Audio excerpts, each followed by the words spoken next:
So we had an exhaustive discussion on emissivity, the first and foremost of the radiative surface properties, which characterizes the efficiency with which a surface emits as opposed to a black body. Black body is the benchmark. There is no black body, I mean, but there are bodies which come close to black body, but any real body will have an emission less than that. So the ratio of the emission divided by the emission of a black body is the emissivity. There is a grammar or nomenclature associated with this: directional spectral, directional total, hemispherical spectral, hemispherical total. We did all that, we did integrate, how to convert directional to total, how to convert spectral to, no, directional to hemispherical and spectral to total, and starting from directional spectral to hemispherical total we have seen. Now the next important property is absorptivity, because oftentimes we are interested also in the absorption. It is not only the emission that we are interested in. For example, if your application is solar collector, okay, suppose you want to intercept the solar radiation, you want to have a surface which absorbs lot of radiation in the visible part of the spectrum. Once it absorbs from room temperature of 30 degrees centigrade, if the temperature of the surface goes up to 80 or 90 degrees centigrade, which is about 363 or 373 Kelvin, from the Wien's displacement law, lambda max T is about 3000 micrometer Kelvin. So if T is about 400 Kelvin, this lambda max will be around 9 micrometer. So the body which is heated by the incoming solar radiation, which is at a temperature of 80 to 100 degrees centigrade, will emit in the infrared part of the spectrum. Now if I have a surface which emits very poorly in the infrared part of the spectrum, but absorbs very well in the visible part of the spectrum, I have a good solar collector. By the same token, if I have a surface which absorbs very poorly in the visible part of the spectrum, but emits very well in the visible in the infrared part of the spectrum, it may be a candidate for an insulation. For example, the sun control film which is put on your on the vehicles, cars, it cuts out the transmissivity is very poor. The amount of solar radiation which comes in is very poor. From inside you can see outside, from outside you cannot see inside. So we have seen ads of Saint Gobain and all that, right? Somebody pours water, and this is very famous. So we will actually see problems how the sun control film works, how efficient it is the information which is given about these surfaces really true or whatever. So first we have to discuss about the story of radiation incident upon a surface. What can happen to that radiation? Okay, so we have to start with that discussion, and it will logically lead to properties. Then again, as usually, we will integrate over solid angle, integrate over this thing, and we will have spectral, directional, total, hemispherical, all these properties. Then once we are through, now since the broad framework is already provided, because I told you the broad framework in the context of emissivity, we use a similar framework for absorptivity, reflectivity and so on. We can quickly go through this exercise so that we can concentrate more on practical problems. Okay. Now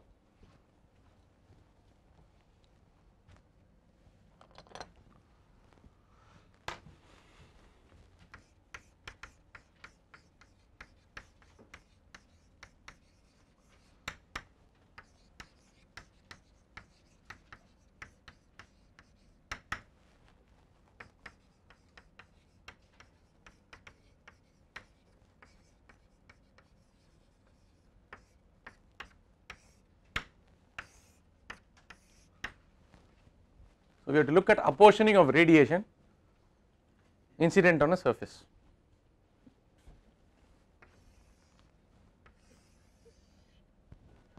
Let us consider a surface.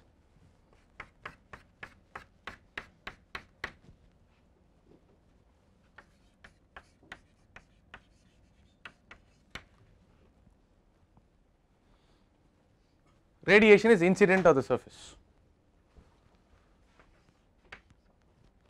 I will say incident, that means it is incident radiation watts per meter square.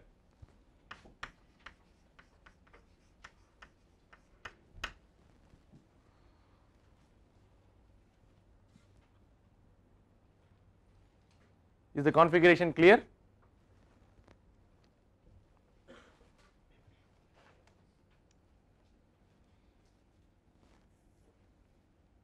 So what all can happen to this incident radiation? What all can happen to this incident radiation? It can absorb, that means okay.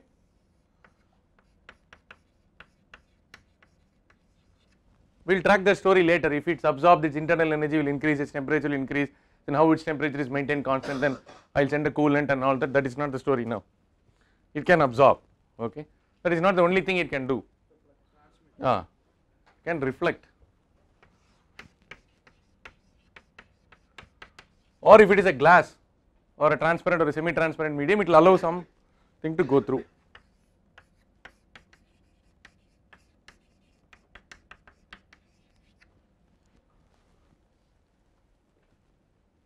So if you apply the first law of thermodynamics to this system, if you apply the first law of thermodynamics to this surface, do not worry about emission and all this. We are tracking what is happening to the incident.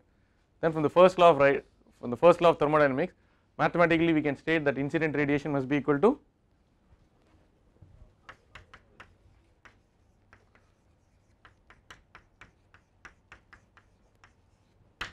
from the first law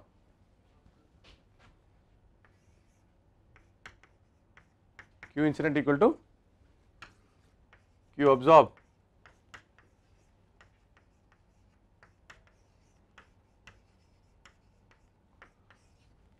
ABS is absorbed, REF is reflected, TRANS is transmitted.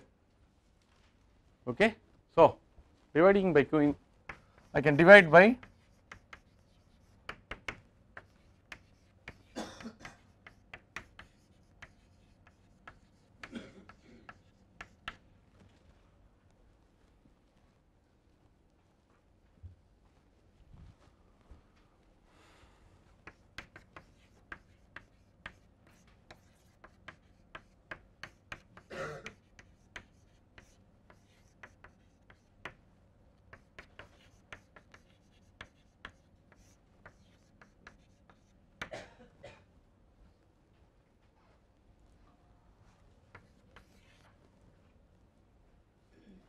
so right side the three terms are all dimensionless ratios, none of which can be greater than the Q incident.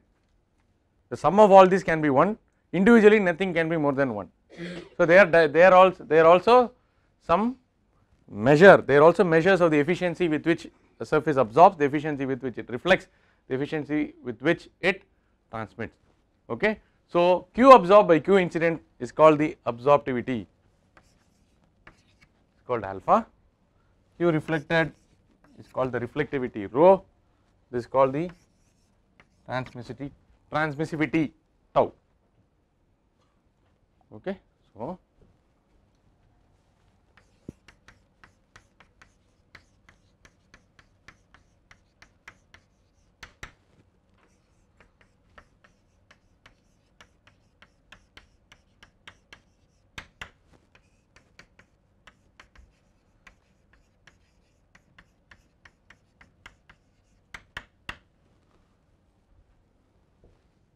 of course we are talking about hemispherical total quantities. I am already the integrations are done with respect to the angle and the wavelength. This is just to introduce you to the concept. We will go through this individual absorptivities and reflectivities as we proceed with this lecture, right. So the important story is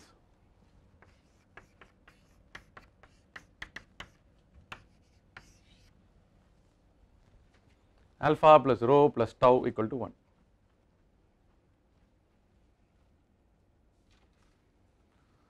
What is tau for an opaque surface like the human being or the wooden surface or whatever?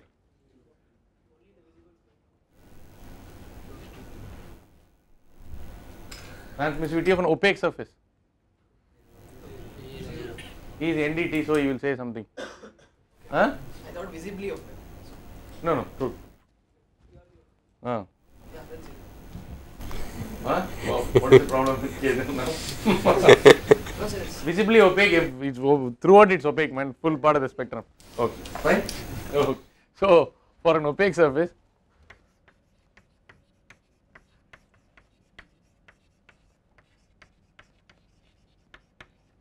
but if you pass X-rays, the X-rays come out of us. How much? No. How much? bones will appear, but Huh? bones will not. I don't think so. But they are able to take picture of the bones, everything, right? Yeah, but after that it comes out. Or? Okay, but that is we are not talking about. That is of interest to the high energy physicists. that is a very special case. We can't use that case to argue our general argument, correct? Generally you can say wood is opaque, okay. So, but students are not opaque, isn't it? Okay. So, for an opaque surface tau equal to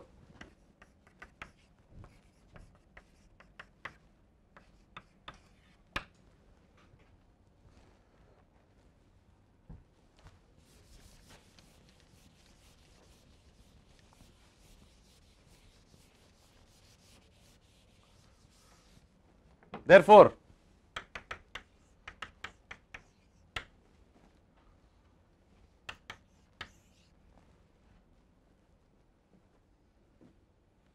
so what then remains?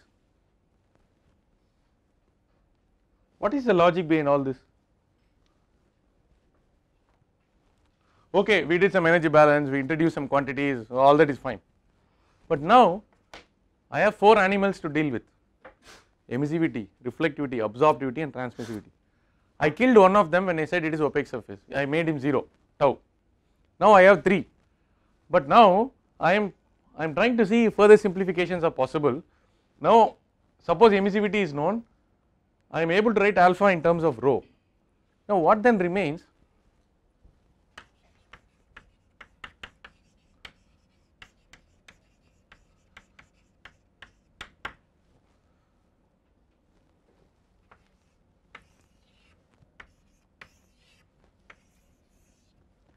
Alpha and emissivity, any relationship? Why you are already making the, you are telling the climax man, who said alpha is equal to emissivity, but that is also only for a special case.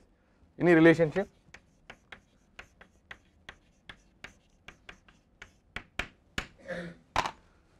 So the best minds not only worked on finding out the correct black body distribution, when they are looking at the properties of surfaces, they were also preoccupied with the idea of whether the emission and the absorption, or the emissivity and absorptivity, are related to each other.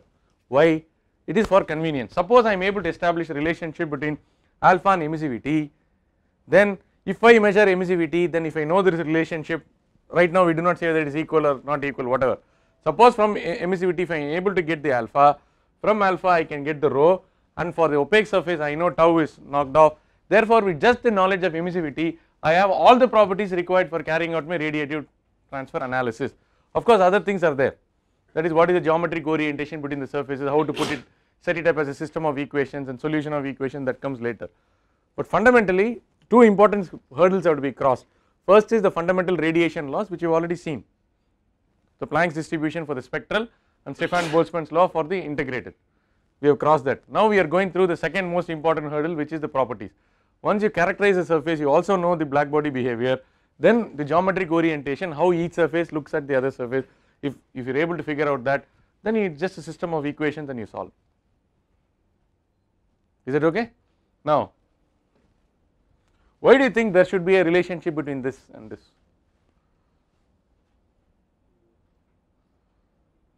Can such a relationship come from theory? That is a black body, but now we are talking about a real surface. Thermal equilibrium is different. Since the physical mechanism of absorption and emission are different, we do not expect any logical relationship between emissivity and absorptivity to flow from theory. So the relationship must come from experiments. Fortunately people have done experiments and then they have founded some relationship. Before we go into all this, first we look at what is called the Kirchhoff's law. Okay, have you already studied this?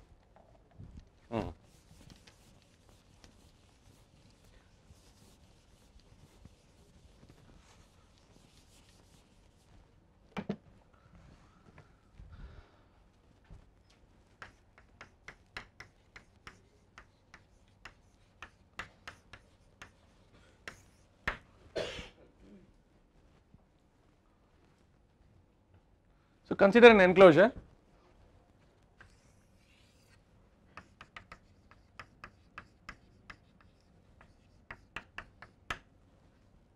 You consider an enclosure at a temperature T. So inside you have vacuum,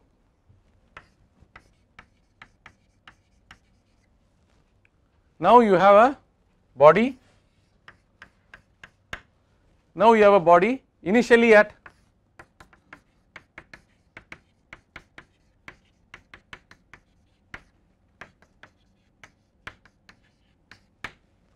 now for a change I do not have a black body, I have a body whose spectral directional emissivity is given by alpha lambda dash. Okay, I have a real body. So this emissivity is given by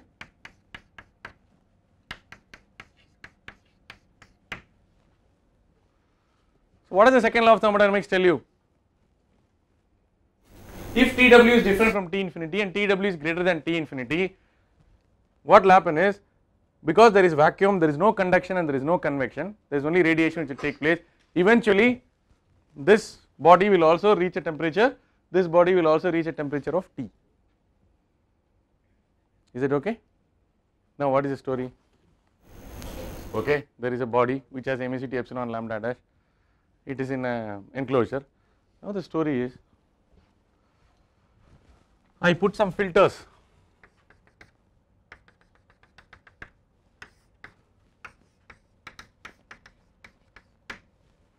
The filters are basically band pass filters. The filters will allow radiation only in a narrow wavelength interval d lambda to cross the boundary. Okay, and now I can have as many filters as possible in as many wavelength intervals as possible. Suppose I have one filter in a particular wavelength interval, let us say between 3.6 micrometer to 3.7 micrometer only, it allows the radiation from the body at the center to reach the wall. What will happen? The radiation which goes out of the body in the center which reaches the wall can only be the radiation which is in this wavelength, because any other wavelength will be reflected by the filter and it will be eventually reabsorbed by the body. And since the body is in equilibrium, it must absorb exactly the same as much as it emits, so that it remains at a temperature of T. But since the body is allowed to emit only the wavelength interval d lambda which the band pass filter allows, it can also absorb only in the same wavelength interval d lambda, and this d lambda is under my control. I can change d lambda from 3.5 to 3.6 or 8.9 to 8.1, 8.9 to 8.6 or 8.8 to 8.9, whatever I want. Therefore, under these conditions, since the body is both emitting and absorbing only in a particular wavelength interval, I can also choose the direction, right? I can also make the filter in such a way that it will permit in only one direction. But we are taking recourse to the second law of thermodynamics, which forbids the body from being at a temperature which is different from that of the surroundings, because eventually equilibrium will be established. Therefore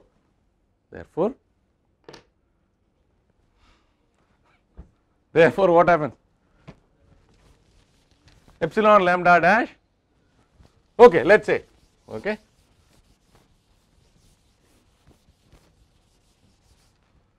therefore dq absorbed must be equal to dq emitted. Is that clear?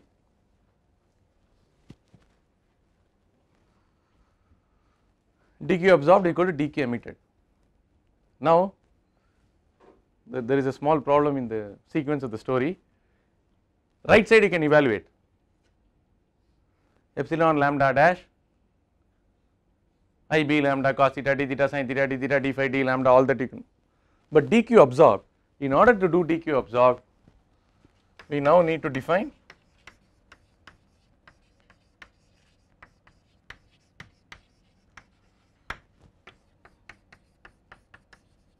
spectral directional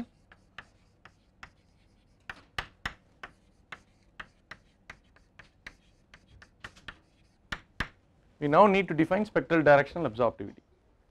Okay, so we have to hold on to this. So let us revisit this after we have defined this.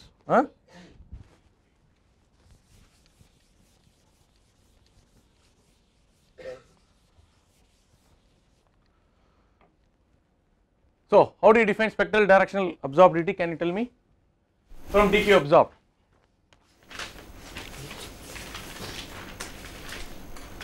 alpha lambda dash, lambda, the temperature of the absorbing surface, theta I, phi I will be equal to dq absorbed divided by not black body, divided by how much is absorbed divided by how much is incident. Incident is I lambda I multiplied by all those things. Can you tell me? I lambda I, lambda T multiplied by cos theta I, sin theta I, d theta I, d phi, d lambda. What are the units of the numerator and the denominator? Denominator, what are the units?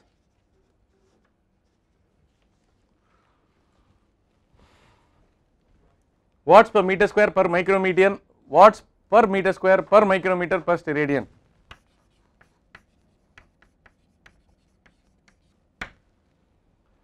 Sin theta, d theta, d phi is what? Steradian. D lambda is what?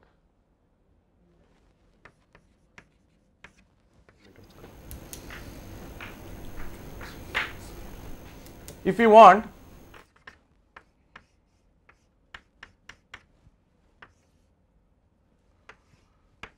let us consider two unit vectors.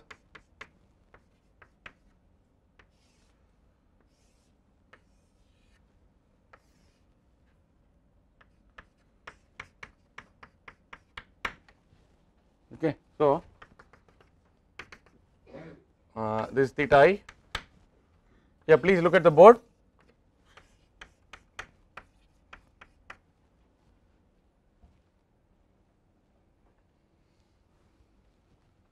Okay, so if some people have a doubt whether dA will come,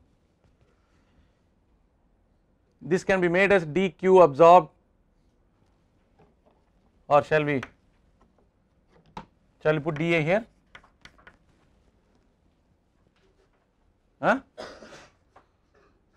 I can declare that this is watts, right?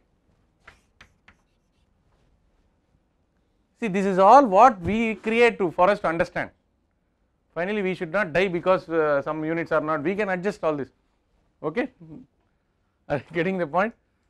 Now, something is absorbed divided by something is incident. That incident I am relating to I lambda I, okay?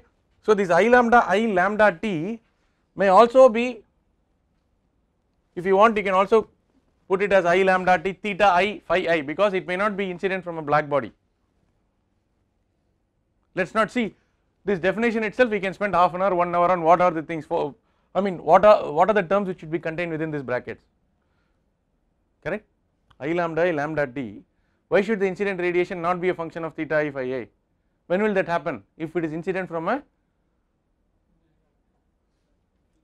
diffuse body, okay, so already make an assumption. So if you do not like it, have this also, I have no objection, but as students of engineering radiation, I want you to know that you should multiply I lambda by cos theta sin theta d theta d phi d lambda dA and set it as a denominator. A numerator, if you know dq absorbed, if you have a meter or an instrument which measures this, you can get the spectral directional absorptivity. Now, using these arguments for the enclosure which we use for deriving the Kirchhoff's law, so you know that alpha lambda dash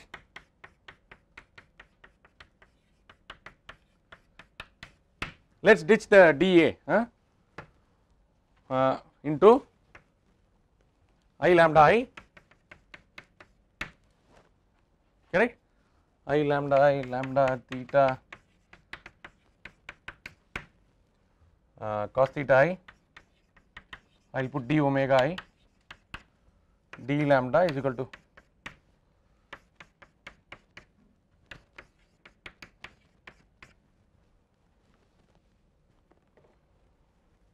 this T and this TA. What is the problem now?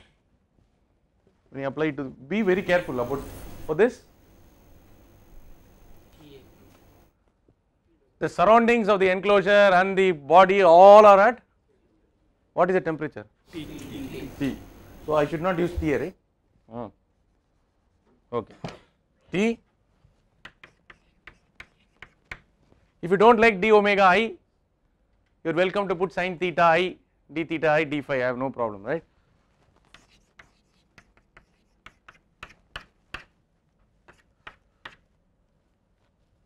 Yeah. Now, what is the equation number for this? I will keep this as 1. I will keep this as 2. Keep this as 3.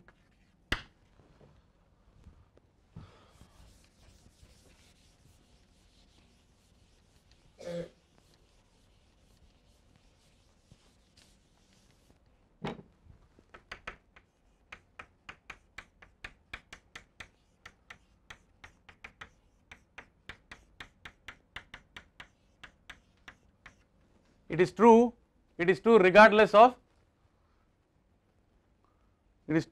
the direction and the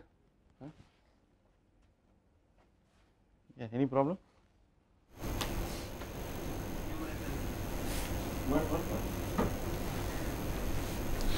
No, I am writing the expression for dq absorbed and dq emitted. dq absorbed I am writing in terms of the emissivity absorptivity, and dq emitted I am writing in terms of the emissivity. Okay. So to cut a long story short, the spectral directional absorptivity is equal to the spectral directional emissivity. This is the Kirchhoff's law. It is with general, it is valid for any wavelength, it is valid for any angle, and don't think it is valid only for enclosure and the body has to be in equilibrium with the surroundings and all that. That is basically to prove. Okay, it can be experimentally verified. This is sort of a proof from argument point of view. Don't think that it is a very shady proof and all that, and what will happen if the equilibrium is not there, whatever.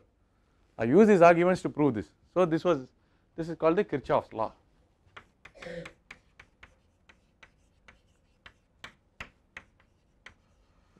Kirchhoff is again a German.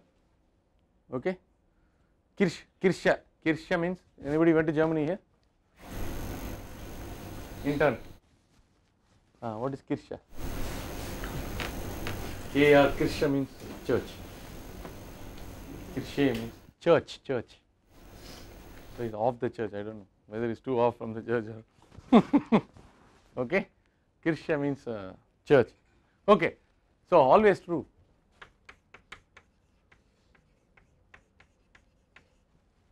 And now we can call it 4.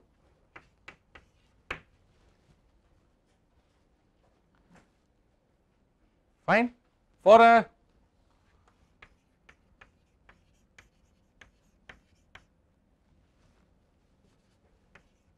a gray surface,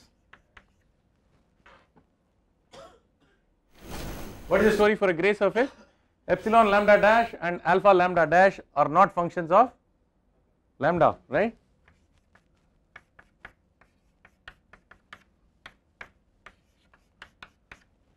Therefore,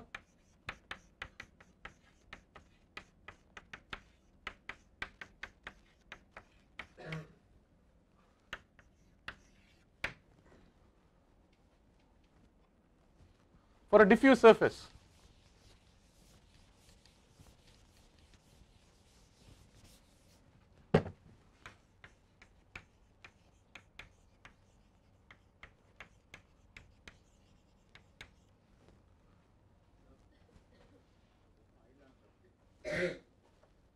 there should be I lambda, sorry.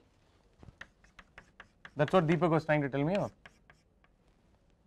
there should be I lambda, sure.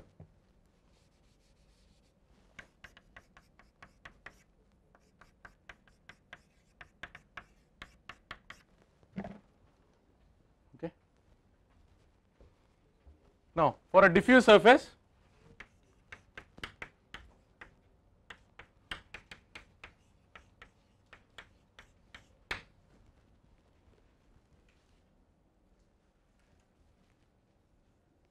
see that theta I phi I is very important, because normally you can keep it as theta and phi or theta and phi, but when you are considering a reflection,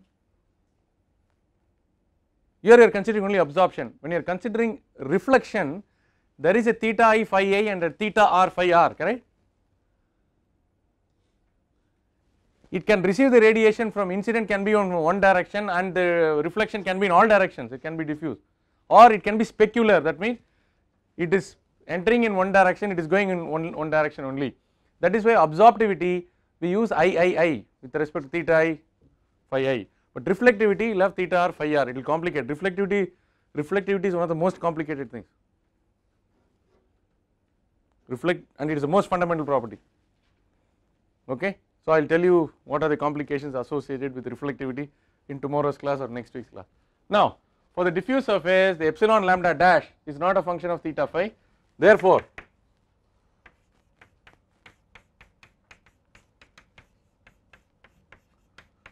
is that correct? The dash goes off, right? It is the same in all the directions for a gray diffuse surface.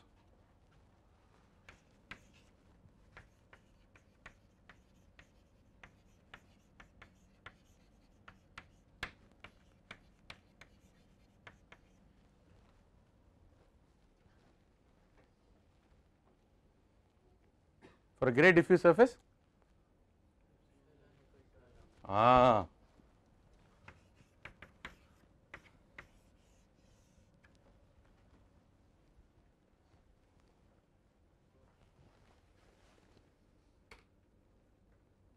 okay. So for a gray diffuse surface, very important result.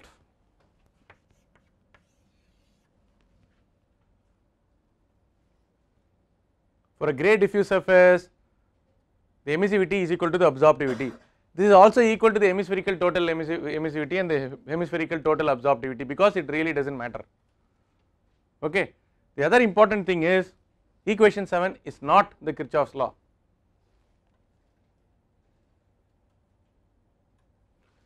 It is a post processed version of Kirchhoff's law for a gray diffuse surface. Kirchhoff's law is more general, it is the spectral directional emissivity equal to the spectral directional absorptivity. Many people will say that Kirchhoff's law means epsilon equal to alpha, it is a very special case of that. Now, for a gray diffuse opaque surface, finally what is the overall picture, what is the grand picture now?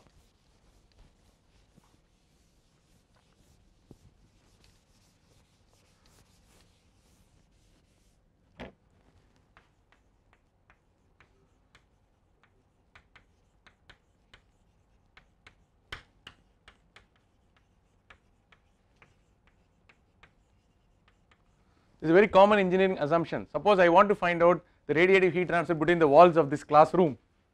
The walls of the classroom are opaque, fine, sure they are opaque. Then if you make the assumption that these walls are made up of gray diffuse surfaces, then the walls of the enclosure of this classroom can be treated as a gray opaque diffuse enclosure, which considerably simplifies the analysis. Why? Tau equal to 0.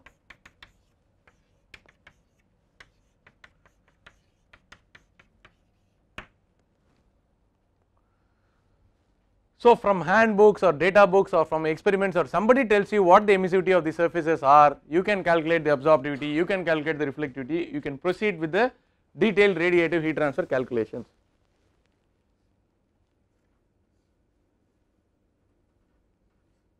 Okay. Now, before we proceed to the spectral total emissivity, no, spectral hemispherical absorptivity, I will just give you a sneak peek into what all this will eventually lead to.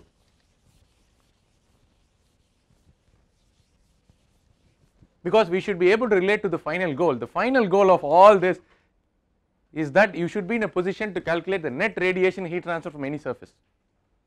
This surface may be a surface which is isolated, or this may be a part of several surfaces in an enclosure or in a furnace or combustion chamber, whatever.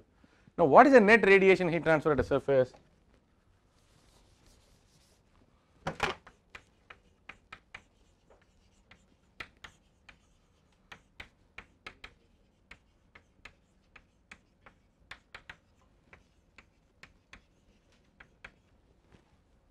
The net radiation heat transfer at a surface is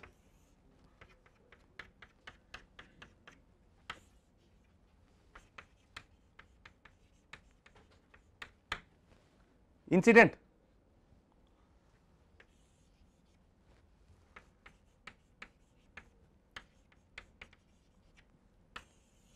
reflected.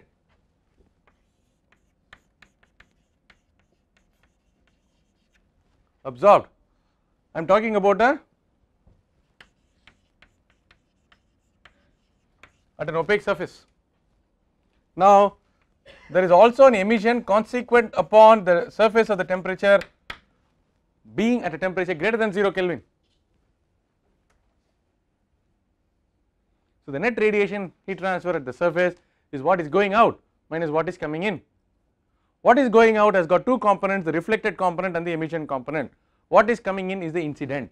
Therefore, the net radiation heat transfer is reflection plus emission minus incident. If everything is written consistently in watts per meter square, all the three are in watts per meter square, you will get this. So, the eventual goal is some fellow may emit, it may also receive radiation from the sun, he may also become hot, and so in between some other things will also take place, maybe Q is equal to HA delta T, some convective cooling is also there, some wind is also blowing. So, if all these things are taken into account, now you look at the energy equation and then you will write all this. If convection and conduction are ruled out, then the net radiation heat transfer at the surface is given by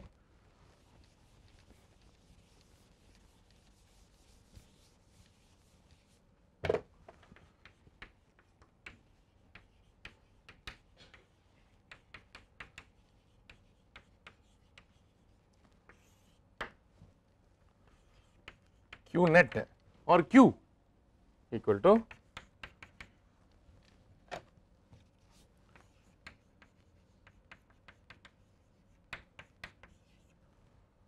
Q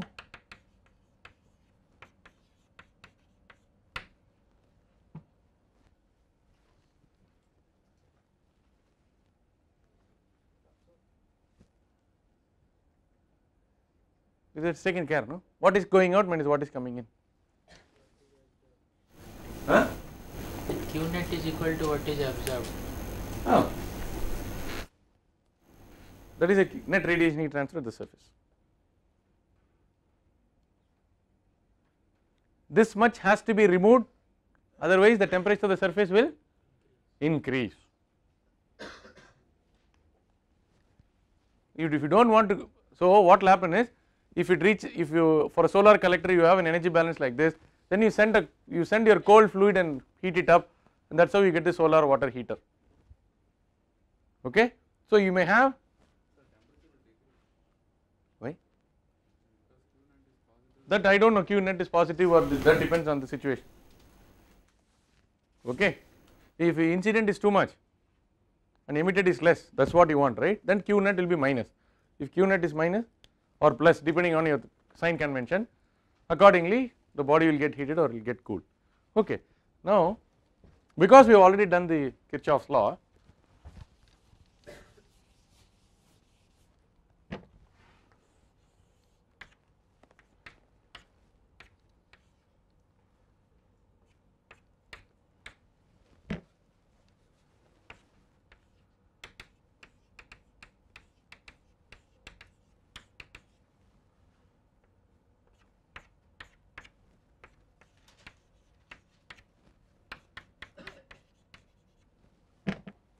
suppose I give you a surface which is like this,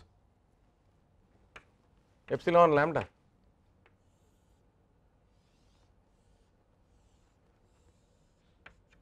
Is this clear to you?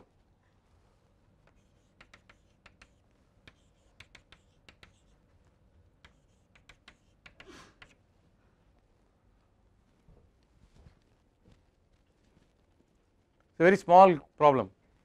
What is the question now? Number?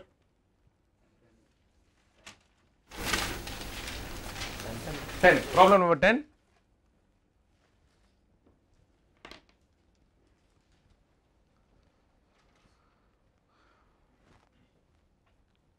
The hemispherical spectral emissivity of a surface is the hemispherical spectral emissivity of a surface.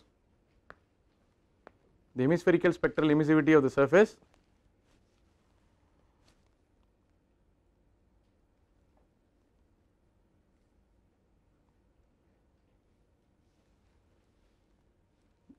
is given on the blackboard.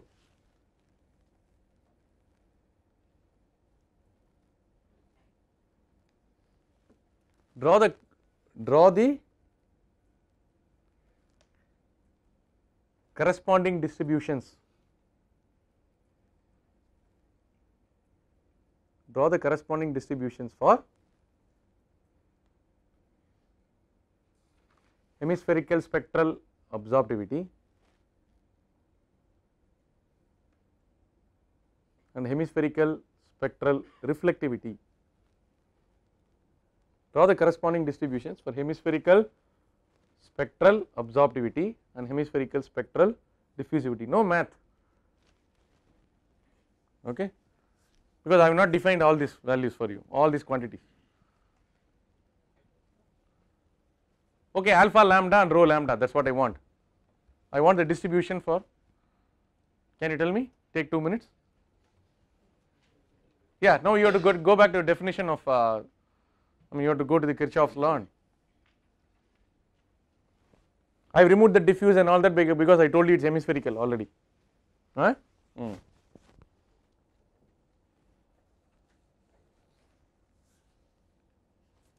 are able to follow the question?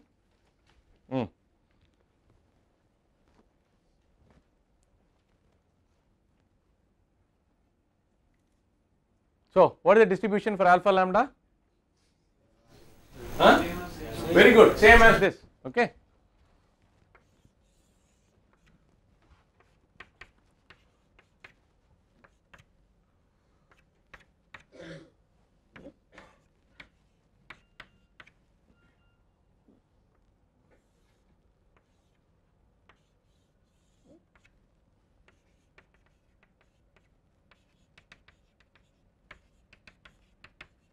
What about for reflectivity? Very good, 1 minus this, that is all, you understood this. Now I do not even have to define alpha lambda all that for you, but for the sake of completeness we will do this. So if I give you emissivity distribution, you are able to do, you are able to manipulate and get all the other distributions. However, calculating alpha from alpha lambda is not so straightforward. I need to know the variation of I lambda with respect to lambda, or I should tell you that this I lambda is coming from sun. Are you getting the point? That means I am interested in calculating the solar absorptivity. If I tell you what is the source temperature from where the radiation is incident, then you can consider the sun to be a black body at 5800 Kelvin, treat it as a black body, use F function chart and calculate as if you are calculating emissivity. Otherwise, it is my responsibility, or it is my responsibility to give you I lambda versus a function of lambda. Is that clear? Okay. Now let us draw the distribution for, yeah.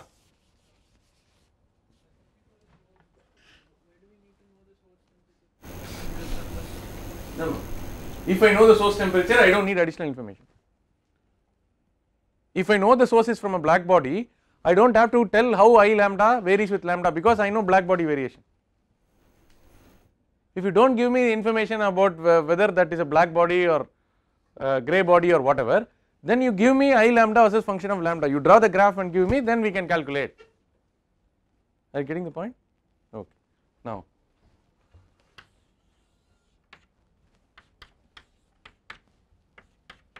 so it starts with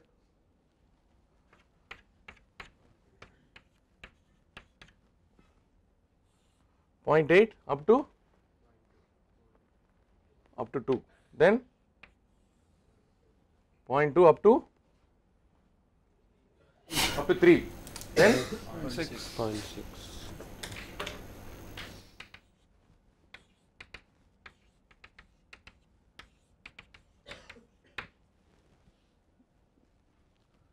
So if you have to calculate rho from rho lambda and also alpha from alpha lambda, I need to know the I lambda I. Are you getting the point? Or it is very easy, I calculate alpha first and then use alpha equal to 1 minus rho. That is also possible. Are you getting the point? So there are various options available for us. Okay. Now,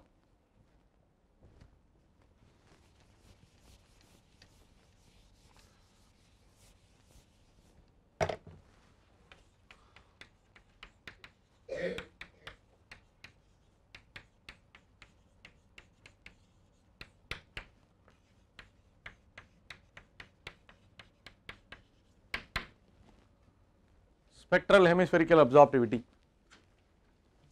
What is the definition? Yeah, alpha lambda is there. What is the TA? I keep writing this TA. What is the TA?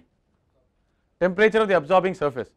So what will be the mathematical definition for this?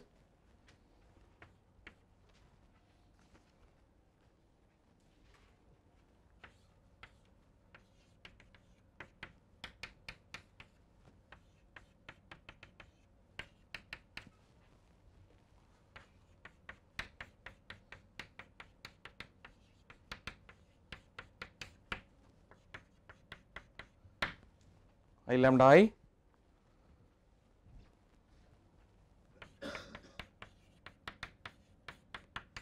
let us not worry about the temperature. If I tell you the lambda theta phi, that is enough, into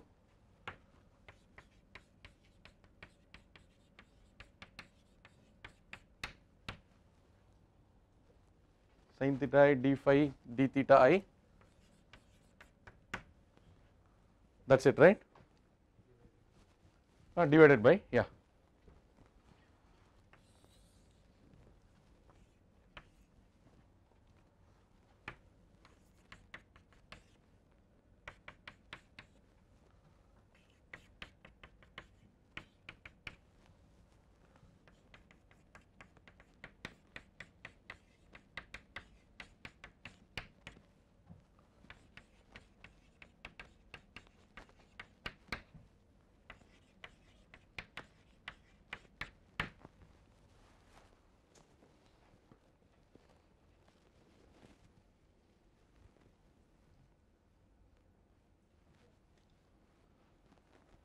Okay.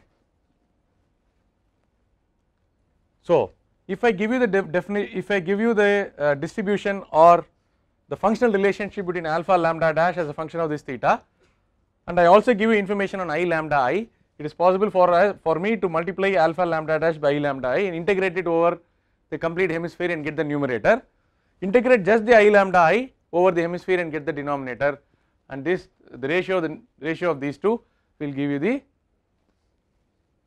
me the alpha lambda. Now already there is overdose, so tomorrow's class we will do the directional total absorptivity and hemispherical total absorptivity and start solving problems.